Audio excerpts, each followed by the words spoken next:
En la historia de la piratería, los autores no logran ponerse de acuerdo en cuáles son los años y las figuras que marcan una u otra época. Pero definitivamente hay nombres que a su paso lograron destacarse e inspirar a otros a seguir sus pasos. Hoy les voy a hablar de Francis Drake, François Leclerc y yo soy Franco Escamilla y esto Estoy Aburrido.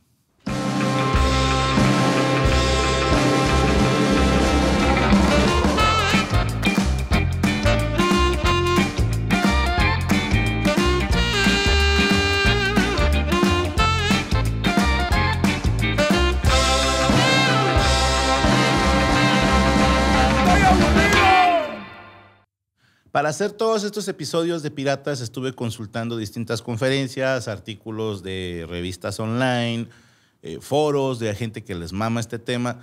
Y les quiero recomendar dos libros que me gustaron mucho. El primero es este, que se llama Piratería en el Caribe, de Elena Ruiz y F. Morales Padrón, de la colección Isla de la Tortuga. De hecho, esta colección tiene un chingo de libros de piratas. Si les interesa el tema, este es altamente recomendado porque tiene toda una saga. Y el otro, batallé un poquito para conseguirlo y es usado.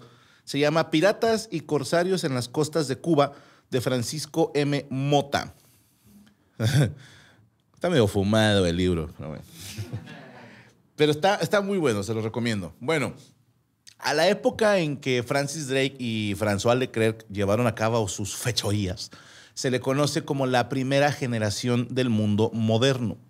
También le llaman la etapa de los corsarios. Y también le llaman la rebelión de los perros del mar ingleses. Yo creo que ese nombre se los dieron los españoles. Así como estos pinches perros del mar, porque sí se les mamaron. Pero antes de dar nombres, me gustaría que hablemos de causas. Las causas de esta nueva generación. Causa.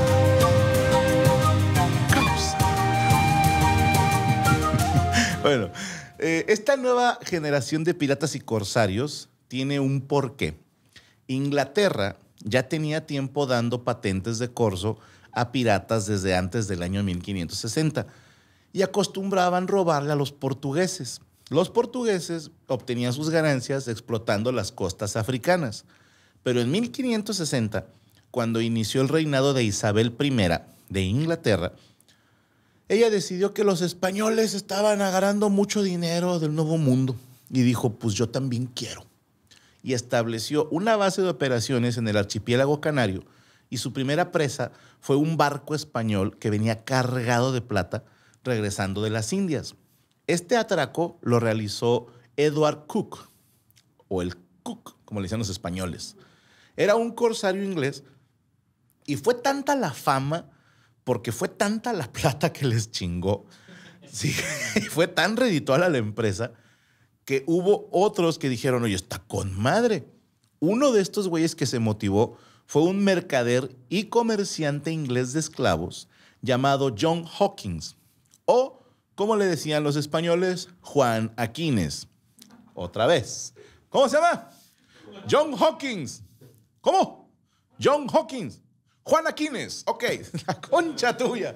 Bueno, Juan Aquines, o John Hawkins, decidió embarcarse hacia América para obtener ganancias. Primero pasó por Sierra Leona, donde se chingó 300 personas para venderlas como esclavos. Y Hawkins llegó primero a la Española, donde realizó transacciones con los locales. Ahí no hubo mucho pedo. Después llegó a Santa Isabela, donde dijo, oigan, es que una tormenta me chingó los barcos y necesito víveres, pero no tengo para pagar. ¿Les puedo pagar con estos africanos que traigo de Sierra Leona? Y estaban como, híjole, carnal, es que pues España no nos deja comprar esclavos, pero sí necesitamos, cabrón. Entonces, ¿cómo ves? Mira, te hacemos intercambio. Te llevas cueros, azúcar. Hasta rentó 2 naves el hijo de puta. 2 naves españolas para que llevaran el cargamento a Inglaterra. O sea, traía gente robada que comerció de manera ilegal y todavía rentó legalmente 2 embarcaciones españolas para mandar todo a Inglaterra. Desafortunadamente para él, se dieron cuenta de sus triquiñuelas y todos los esclavos, cueros y azúcar fueron confiscados. Tuvo una segunda expedición infructuosa donde llegó hasta Florida, pero no obtuvo las ganancias esperadas. Y en 1568 organizó una tercera expedición donde su plan era llegar hasta lo que hoy conocemos como Venezuela. Pero en todos lados le pusieron en su madre y repelieron sus ataques. El vato se dirigió a Cabo Catoche, en la península de Yucatán, y le dijeron, puedes ir a San Juan de Ulúa y ahí puedes reparar tus naves. El vato dijo, ¡ay, qué amables que son aquí en la Nueva España!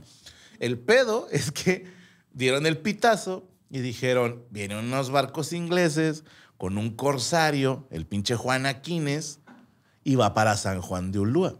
Y en San Juan de Ulúa ya lo estaba esperando una flota española que los atacó por sorpresa y le desmadró casi todos sus barcos. De hecho, solo sobrevivieron 2 naves, la que traía John Hawkins y otra nave que era capitaneada por un joven lugarteniente de nombre Francis Drake. A ver, dato. Según Wikipedia, Hawkins capturó un tiburón y lo llevó a exhibir a Londres, por lo que se cree que él fue el que introdujo la palabra shark. No sé. Bueno, Francis Drake, el perro del mar, nacido en Tavistock, Inglaterra, hijo mayor de un granjero que después fue diácono. Bueno, Francis Drake trabajó como marino en un barco mercante a los 13 años para después participar en una expedición con su primo, para comerciar esclavos africanos en el Caribe, o sea, John Hawkins. Por eso les conté esa historia primero. En ese entonces había una tregua española e inglesa, pero la reina Isabel I de Inglaterra le dio a Francis Drake una patente de corso y le dijo, róbale a los españoles todo lo que puedas y luego vienes y te reportas, ¿ok? En 1575, en la isla de Rathlin, Henry Sidney y el conde de Essex tomaron el castillo con un asalto liderado por el militar John Norris y Francis Drake. Hay versiones que dicen que Drake participó en el asalto por tierra, pero otras dicen que su misión fue atacar los barcos irlandeses y escoceses que querían reforzar a las tropas en tierra. Cuento las dos versiones porque en el asalto los defensores españoles se rindieron y las tropas inglesas mataron a todos los españoles rendidos, incluidos mujeres y niños escondidos en cuevas. Hay una versión que dice que esto fue pactado en la rendición por parte del alguacil del castillo, que a él le garantizaron su seguridad y a la de su familia a cambio de entregar al resto. Se las cuento nada más así, ¿ok? En 1577, la reina Isabel I envió a Francis Drake a una expedición en la costa del Pacífico para atacar fuerzas españolas, pero el mal tiempo canceló la salida de los barcos. Así que en diciembre de ese mismo año, zarpó con una flota de 5 embarcaciones y 165 hombres con la intención de cruzar el estrecho de Magallanes, arribando a Brasil tras capturar un buque mercante cuyo capitán Nuño da Silva fue capturado para ayudarles a navegar en aguas sudamericanas. Esto, a ver, si no tienes pilotos experimentados, es muy probable que te cargue el payaso. Entonces, estos güeyes le pidieron a Nuño da Silva que les ayudara para cruzar esas zonas. Y cruzaron por el Río de la Plata. Y una embarcación que era dirigida por un pariente de Drake se perdió. Y fueron capturados por indígenas charrúas que tenían como esclavos a los prisioneros por meses. 3 de ellos, incluido el familiar de Drake, logró escapar en una pequeña balsa y se entregó a las autoridades españolas en Buenos Aires. ¿Cómo estaría la chinga que le pusieron los charrúas? Que dijo, ¿sabes qué? Vamos con los españoles, güey. Acá nos van a violar.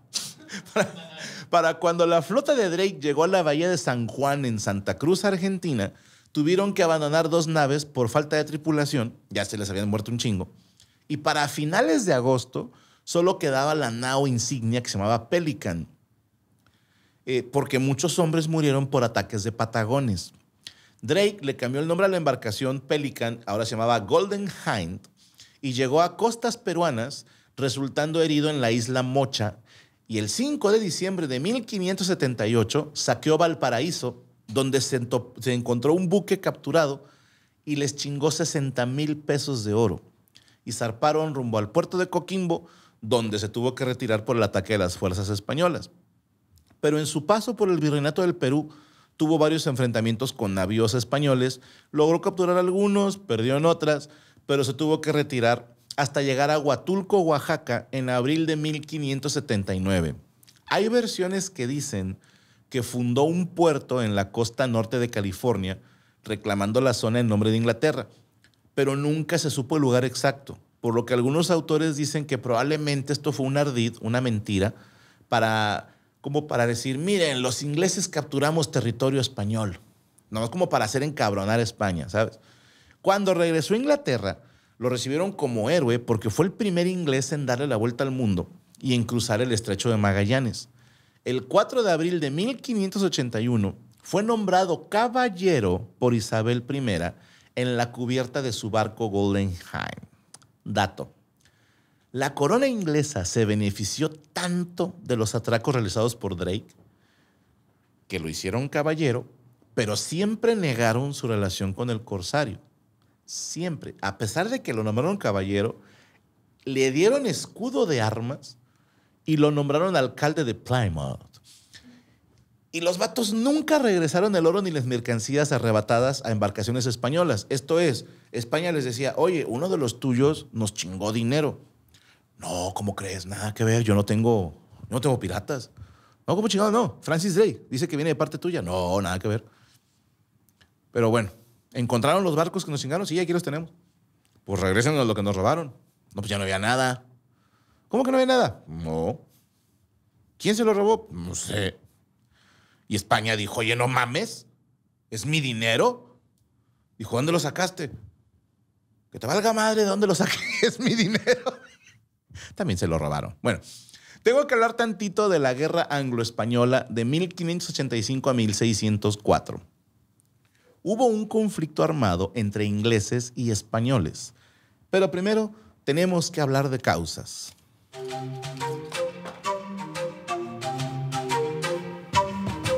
Causa.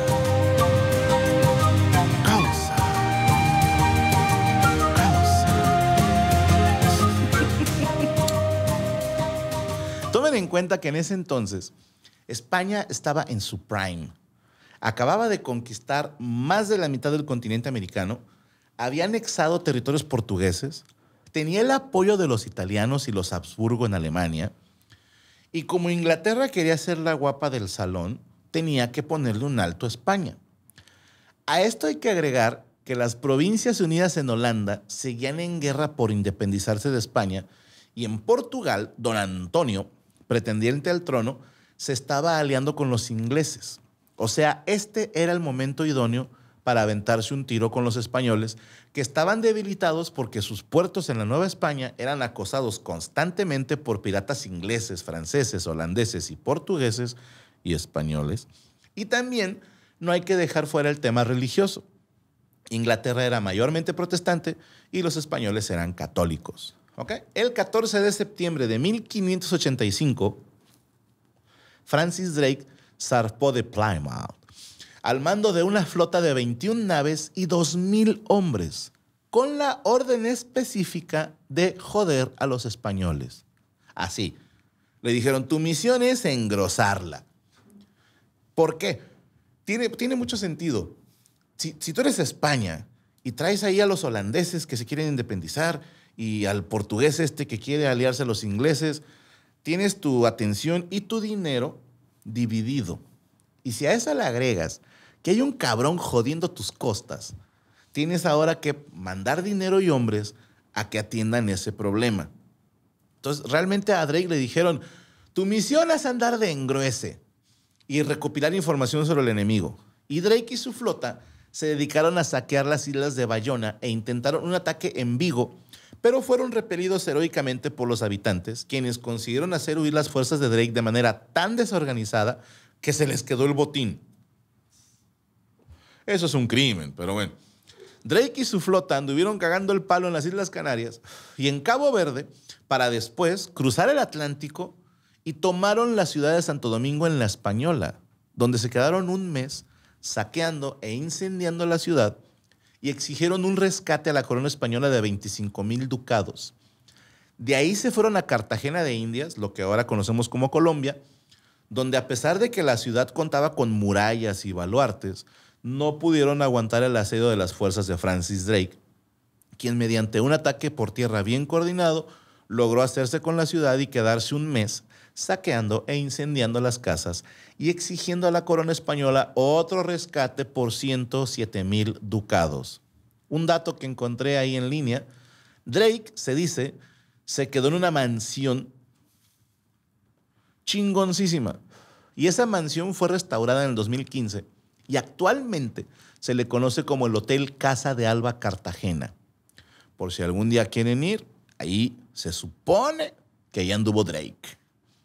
El Francis Drake, no el de Drake and Josh, ni el cantante. Bueno, debido a la fiebre amarilla y a los que sus hombres se perdieron en los ataques de Santo Domingo y Cartagena, Drake dijo, pues ya vámonos para la casa. Pero primero vamos a incendiar la fortaleza española en San Agustín, en Florida. Y de paso recogió a unos colonos ingleses que estaban en lo que ahora es Carolina del Norte. Bueno, ahora tengo que contarles un poquito sobre la Armada Invencible. Aquí les quiero recomendar un monólogo de Raúl Simas, un comediante español que es una riata. Tiene un monólogo sobre la Armada Invencible que es buenísimo. Y tengo que aclarar también que no se llamaba Armada Invencible. Los españoles la llamaron la Gran Armada o la Gran y Felicísima Armada, que espero que no sea cierto, que nada más se llamaba Gran Armada. Porque si hay algún español viéndonos y se la sabe, confírmeme que no se llamaba Gran y Felicísima Armada. No puedes llamarle Felicísima Armada a un grupo de valientes marinos y soldados. ¿Tú con quién peleas? Con la Gran y Felicísima Armada. No mames. Gran Armada, vamos a decirle, ¿ok? Bueno, tengo entendido que los ingleses le pusieron el nombre de Armada Invencible como sarcasmo, que realmente nunca se llamó así. Pero a mí me mama el nombre Armada Invencible, sin importar qué haya pasado, ¿ok? Bueno, como parte de la guerra anglo-española, la Gran Armada o la Armada Invencible fue una expedición militar marítima planificada por Felipe II de España con el fin de invadir Inglaterra y destronar a Isabel I. El plan era zarpar desde Andalucía, pasar por Portugal, luego a Coruña, Asturias, Santander y Vizcaya, y después se les iban a unir las fuerzas salidas de territorios holandeses en el Canal de la Mancha y el Mar del Norte para después desembarcar en Inglaterra. Pero las condiciones meteorológicas provocaron que una tercera parte de la armada se separara del resto o naufragara, y para cuando los 40 barcos perdidos por fin regresaron con el resto de la flota, el Golden Hind, comandado por Thomas Fleming, no relacionado con el de la penicilina, avistó a los navíos españoles y en chinga se regresó a Plymouth a decirle a los demás, güeyes, vienen un chingo de españoles a darnos en la madre. Hay una leyenda urbana que dice que Francis Drake estaba jugando en un boliche, estaba jugando bolos, y le dijeron, no mames, viene una flota española. Y que el vato todavía mamoneó y dijo, pues nos da tiempo de acabar la partida, ¿no? Y ahorita vencemos a los españoles. Yo no sé si sea cierta. Capaz si se la inventaron los ingleses nada más como para sacarse el fierro. Pero si fue cierta, qué gran anécdota, ¿no? Así de que el vato echando sus bolas, ¿no? Oye, que va, puta, sí, ahorita vamos, me faltan 2, 3 tiros. Pero bueno, hay fuentes que aseguran que antes del ataque español, Francis Drake fue comisionado para atacar puertos españoles, entre ellos el de Cádiz, donde las fuerzas de Drake saquearon el puerto de Cádiz y destruyeron 30 barcos que estaban destinados a ser parte de la Gran y Felicísima Armada. En el Canal de la Mancha, los ingleses lograron avanzar sus barcos mediante remos al amparo de la noche y rodearon a la Armada española, situándose a Barlovento. Para ustedes que no son marinos como yo, Barlovento es con el viento a favor de tus velas, ¿ok? Los españoles hicieron una formación como una media luna, poniendo los barcos más resistentes en la vanguardia y los, por así decirlo, más débiles, protegidos en el interior de la nueva luna. Los ingleses en chinga atacaron la nave insignia San Juan de Portugal, capitaneada por el almirante Juan Martínez de Recalde, y se dice que recibió 300 cañonazos esa nave. Mientras que Francis Drake, a las órdenes del almirante Charles Howard, capturó el galeón Nuestra Señora del Rosario y la nave de Pedro Valdés, que comandaba la flota de Andalucía. El 7 de agosto, una escuadra inglesa a las órdenes de Francis Drake atacó a la flota comandada por Alonso Pérez de Guzmán y Zúñiga, que era el séptimo duque de Medina, Sidonia, utilizando 8 brulotes. Acuérdense que desde Constantinopla les conté que el brulote es una embarcación que la llenan de material combustible y la lanzan para quemar y explotar cosas, ¿va? Drake utilizaba el cañoneo para distraer a los barcos españoles y en lugar de intentar abordarlos y utilizando los brulotes, logró incendiar algunos barcos. Pero ahí el clima afectó el combate y los españoles se retiraron hacia el norte. Dato: se ha manejado la versión por parte de los ingleses que cuando se enfrentaron a la Armada Española, ellos eran más. Pero distintos historiadores sostienen que los ingleses tenían más barcos, pero los españoles tenían más cañones. O sea, los españoles tienen un total de 2.250 cañones contra 2.000 cañones ingleses. Pero los ingleses estaban cerca de casa, estaban cerca de Plymouth. Y ellos, les cuento el chiste local. Es que cuando vi escrito Plymouth, dije, ¿cómo puta se pronuncia esto? Entonces me metí a YouTube y hacía el chile, ¿no? ¿Cómo se pronuncia Plymouth? Y solo me salió un video de un señor muy mamador que decía Plymouth.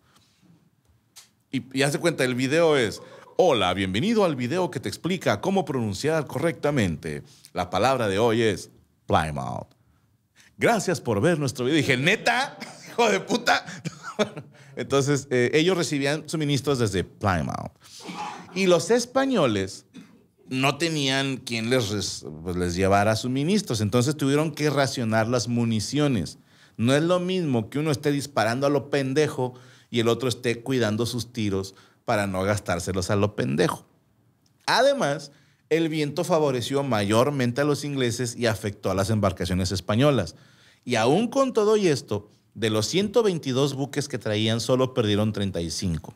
En 1589, la reina Isabel I dijo, pues ya les vencimos a su gran armada, vamos a hacer una contraarmada y vamos a saquear las costas españolas. Me querían quitar, pues ahora yo los quito a ustedes. Y vamos a atacar Lisboa y vamos a poner como rey a Antonio de Crato, que venía en expedición y que había pactado con la corona inglesa un pago de 5 millones de ducados y un tributo anual de 300,000 ducados por si le ayudaban a tomar el trono de Portugal. A ver, en la antigüedad había gente que decía, ayúdame a llegar a gobernar y cuando esté ahí te doy dinero.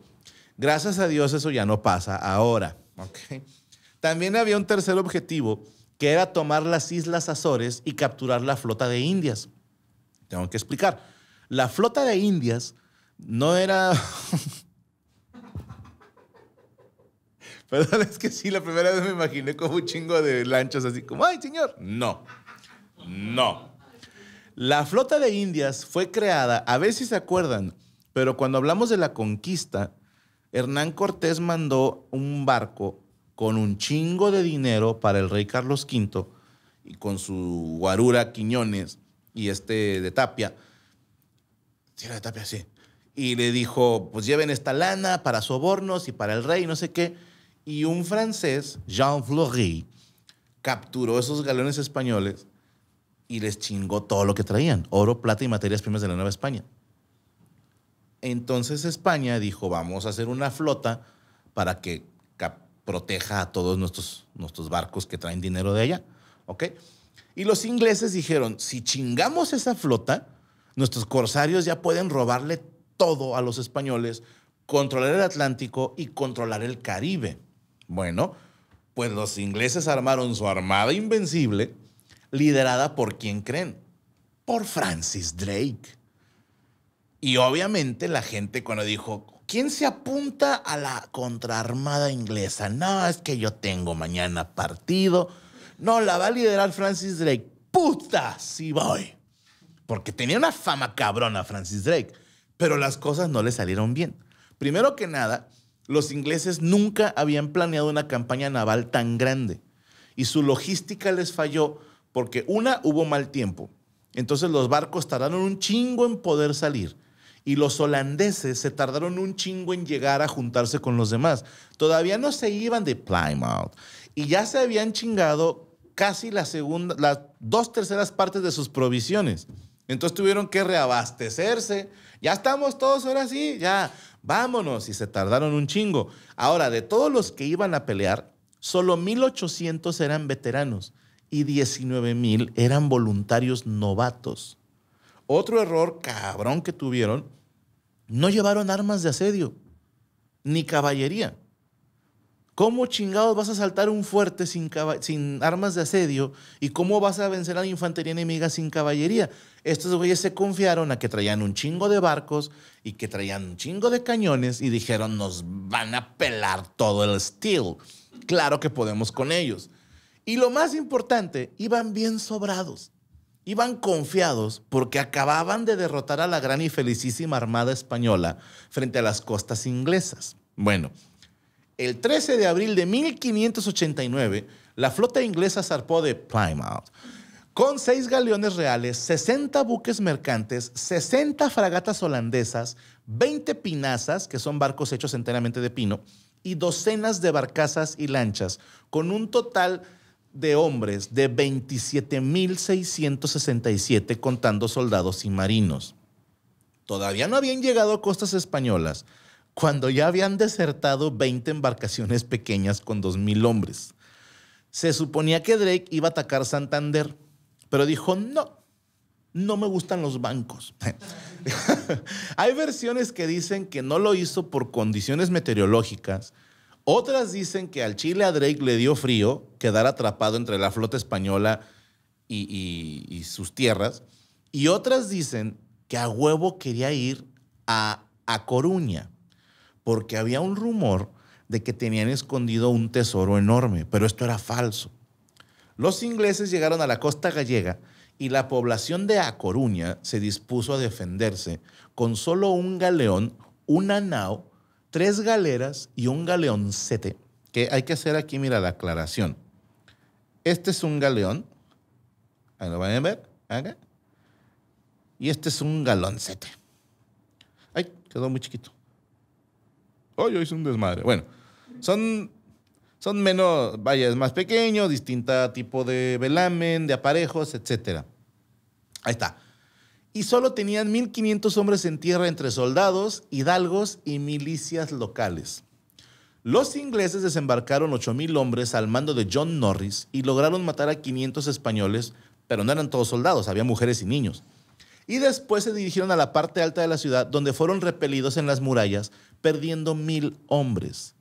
De esta batalla se cuenta la historia de María Mayor Fernández de la Cámara y Pita, mejor conocida como María Pita, que esta señora estaba ayudando a su marido que estaba en combate y que se lo matan al marido. Y esta empezó, ¡venganza! ¿No? Y agarró una pica y atravesó el pecho de un alférez inglés que estaba arengando a las tropas en lo alto de una muralla. No, para tomar la muralla, perdóname. Y María lo atraviesa con la pica, le quita el estandarte y obviamente le enseñó a los ingleses de que acá está su estandarte, ¿no? O sea, y esa facción se desmoralizó y se retiró y provocó que el resto desistiera el ataque. El saldo fue de 1,000 españoles muertos y los ingleses perdieron 1,300 hombres, 3 buques, 4 barcazas de desembarco. Valió madre en Coruña y también fracasó el intento de tomar las Islas Azores y de iniciar la revolución en Portugal. Para cuando se retiraron de ahí, ya habían perdido 12,000 hombres y 20 embarcaciones. Ya ardido por las derrotas sufridas, Drake saqueó e incendió la villa de Vigo, pero ahí perdió otros 500 hombres. Y como ya venían refuerzos desde Portugal, dijo, ¿sabes qué? Nos regresamos a casa. Se regresaron a Inglaterra y Drake fue duramente criticado y lo relegaron a comandante de las defensas costeras de Plymouth. En 1595, Drake convenció a la reina Isabel, dijo, oye, ¿qué te parece si hacemos una expedición a Panamá y establecemos una base inglesa y controlamos el Caribe? Ok.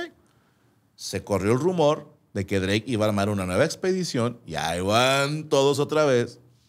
En chinga se apuntaron para acompañarlo y reunió una flota de 27 barcos, entre los que venía su primo John Hawkins. Dijo, tú me llevaste cuando era morro, ahora yo te llevo, carnal.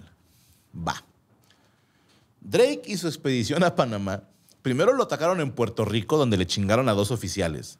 Luego tuvo otro enfrentamiento en San Juan, donde le volvieron a romper su madre. Y luego fue derrotado en 2 ocasiones más en Panamá y en la isla de Pinos, donde la flota española le capturó 3 buques y consiguió hundir o deshabilitar 17 más. Drake y Hawkins murieron en estos últimos enfrentamientos.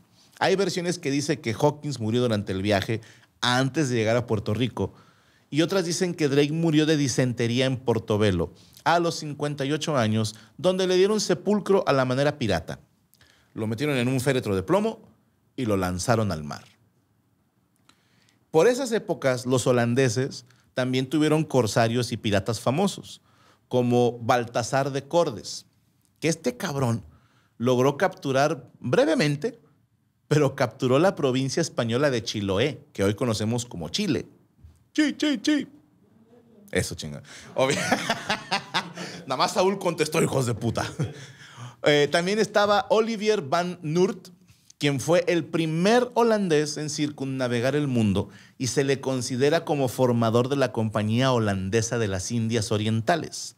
Estuvo también el caso de Cornelius Wittebold, no sé cómo se pronuncia, que era Plymouth, que era holandés, pero tenía patente de corso española. Este güey era holandés y tenía permiso español para atacar barcos ingleses y franceses. Pinche desmadre, ¿no? O sea, están como el agua de tamarindo que parece de Jamaica, pero huele a horchata, ¿no? No sé, ¿verdad? Y por supuesto, no podemos dejar fuera la leyenda del capitán Willem van der Decken, que se supone este güey hizo un pacto con el diablo para poder sobrevivir a las tormentas marinas y Dios lo castigó, condenándolo a navegar eternamente sin poder tocar tierra, originando, como muchos ya se imaginan, la leyenda del holandés errante o el holandés volador. Que tenemos, pues acá tengo el barco, mira. Este es el holandés errante, ¿verdad? Sí. A huevo. Esta leyenda del holandés errante fue tan importante en su momento que el mismísimo Richard Wagner le compuso una ópera y las bandas Jethro Tull y Rammstein le escribieron canciones.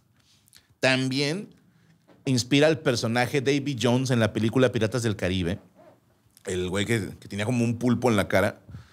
Y obviamente todos recordamos sus apariciones en Bob Esponja. Se salió como 3 veces, ¿no? Sí, salió varias veces.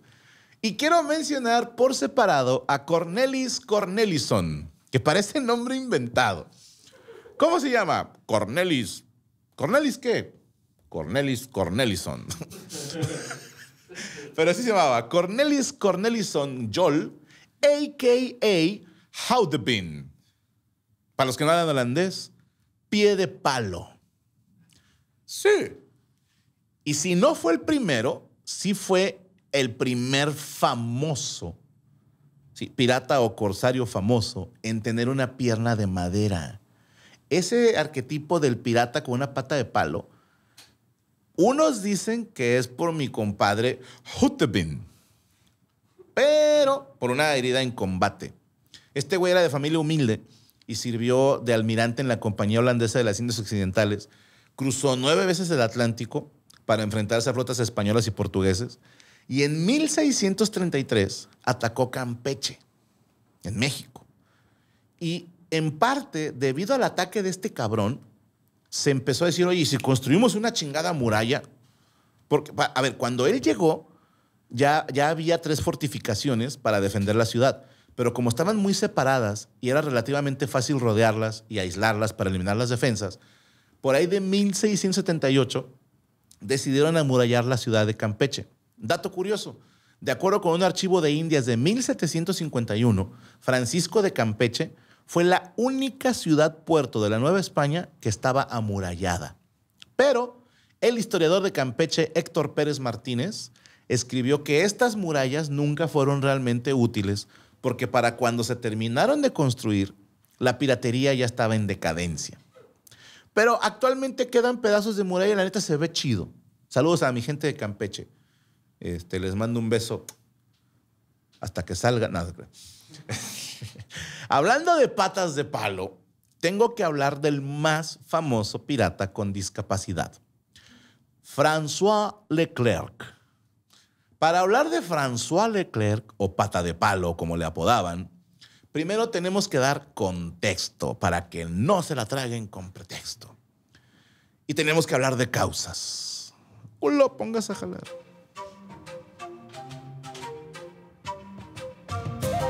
Es que si yo no la oigo, no sé cuándo entrar la concha de tu madre. Ponla no. Ponla. Ándale, ya la oigo.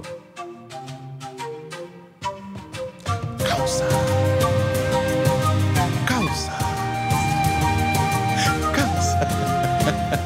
Bueno, Francia y España han estado en guerra. Me metí en Wikipedia a ver cuántas veces se han dado en su madre franceses y españoles. Y resulta ser que desde el año 496 ya se estaban peleando en la primera guerra visigoda. Y la última así oficial es la guerra realista y carlista de 1822 a 1840. Estos güeyes se han aventado pinches 1400 años dándose en su madre. Digo, ya tiene rato que se calmaron. Yo no sé ahorita cómo anden. Pero estuve viendo, o sea, fechas en que acababa una guerra y empezaba otra. Y rara vez pasaron más de 15 años. O sea, terminaba una guerra y máximo 15 años y ya se estaban dando otra vez en su madre. Franceses y españoles al parecer no se quieran. Yo no sé ahorita cómo se lleven. Si algún francés nos está viendo, pon ahí cómo se llevan. Y si algún español nos está viendo, pon ahí cómo se llevan para tener las dos versiones. En 1521, España y sus aliados se enfrentaron a los franceses en la Quinta Guerra Italiana. O sea, ya para el 1521, que España estaba conquistando la Nueva España, iban por la Quinta Guerra con los italianos, ¿ok? Tomen en cuenta que en aquel entonces los castellanos andaban de moda y andaban duros. Sí, andaban bufeados, había que nerfearles. Porque, fíjate, controlaban la península ibérica, estaban conquistando el continente americano, tenían provincias holandesas e italianas, y agrégale que eran gobernados por Carlos I de España y V del Sacro Imperio Romano-Germánico. Obviamente a los demás países no les gustaba, y los franceses, dirigidos en ese entonces por Francisco I, que gobernaba Francia desde 1515, y tras entender que los castellanos financiaban sus guerras con oro y materiales obtenidos en el nuevo continente, por si un día preguntas, ¿dónde está el oro? Se lo gastaron en las guerras italianas y en las guerras holandeses y francesas e ingleses. Bueno, en chinga, Francisco Tocayo se puso a financiar embarcaciones y a dar patentes de corso a cuanto cabrón quiso. Y les dijo, su única chamba es chingar barcos españoles. Oiga, pero es que los portugueses también traen esclavos españoles. Pero es que los ingleses traen españoles nada más, cabrón. Así de plano, dijo, el tiro va contra los españoles. Vamos a pegarles donde les duele, en lo económico. Y si se acuerdan, en la anterior Estoy Aburrido, como ya dije hace rato, les conté como Jean Fleury. ¿Cómo creen que le decían los españoles a Jean Fleury? ¿Cómo? Juan Florín. ¿Cómo se llama? Jean Fleury. ¿Cómo? Jean Fleury. Juan Florín. Ok. Juan Florín interceptó la embarcación castellana que Cortés había enviado con regalos para Carlos I en 1522 y cuando regresó a casa con el botín, esto motivó a chingo de franceses a lanzarse a la aventura de ser piratas. Y esto provocó que los castellanos organizaron lo que les dije hace rato, la Flota de Indias o Flota del Tesoro, que era un convoy de embarcaciones que protegía los barcos que traían oro y mercancías. De hecho, hubo dos muy conocidas. La Flota de los Galeones, que esta iba y venía del Virreinato de Perú, y la Flota de Indias, que se encargaba de la Nueva España. Todo lo que se producía de Centroamérica para abajo lo llevaban al Virreinato del Perú y se lo llevaba la Flota de los Galeones. Y el resto se reportaba en la Nueva España y salía, yo no sé si de San Juan de Ulúa o, pues sí, se me hace lo más lógico, y iba con la flota esta llamada Flota de Indias, ¿ok? Juan Florín intentó repetir la hazaña en 1527, pero lo capturó el capitán Pérez de Irizar. Florín intentó sobornarlo con 30,000 pesos de oro, pero dijeron Nel y lo mandaron a Cádiz, donde lo ahorcaron. Para 1552, Francisco I había muerto en Francia y le sucedió su hijo Enrique II, que este cabrón odiaba a los españoles. Ya era tiro directo. O sea, su papá era un tema económico, pero este güey fue chinguen a su madre, ustedes mataron a mi papá. O sea, voy por ustedes. Y en corto, Enrique II organizó que se volviera a chingar a la gente y tenía, con ese odio hacia los españoles, dijo, vamos a hacer una expedición a las Antillas y le encargó la misión a François Leclerc. François Leclerc había servido en la Armada Francesa como capitán y ahí fue donde perdió una pierna en la batalla de Guernesey, perdón mi francés, en 1549 contra los ingleses. Después fue ordenado caballero por Enrique II. Y mi compadre Pata de Palo, que así le decían, lideró la expedición a las Antillas acompañado de su lugarteniente Jacques de Sorel, otro conocido pirata de la época. Y juntos llegaron a Santo Domingo, donde se apoderaron de un cargamento de cueros, armas y zarzaparrilla. No sé qué sea la zarzaparrilla. Homero Simpson vendía eso, ¿no? O su papá, algo así. Es como una salsa. No sé qué sea la zarzaparrilla, pero bueno. De ahí se fueron a Puerto Rico y a Cuba, donde saquearon, robaron e incendiaron a su gusto durante más de un mes. Y luego regresaron a casa, no sin antes atacar Santa Cruz de la Palma en Canarias, dejándola en llamas. Y ahora sí, se fueron a Francia, le dieron su moche al rey Enrique II, le dieron tanta lana que este güey dijo, hermano, te hago caballero. Y le dio un título nobiliario. Aquí hay una pequeña discrepancia, porque hay fuentes que dicen que lo ordenaron caballero después de los saqueos y otras aseguran que fue antes por haber luchado contra los ingleses. Yo les doy las dos versiones, ¿va? Leclerc y su tripulación fueron los primeros en asentarse en la isla de Santa Lucía, desde donde asediaron a los barcos españoles utilizando como base la isla Pigeón. Y Jacques de Sorel, antiguo lugarteniente de Leclerc, lideró una segunda expedición a las Antillas, llegando hasta Santa Marta, para luego de ahí dirigirse a Cuba, y ocupó la ciudad de Santiago durante un mes. De ahí se movió a La Habana, incendió la ciudad, profanó imágenes en la catedral, y no contento con eso, obligó a los sacerdotes a que insultaran los libros sagrados.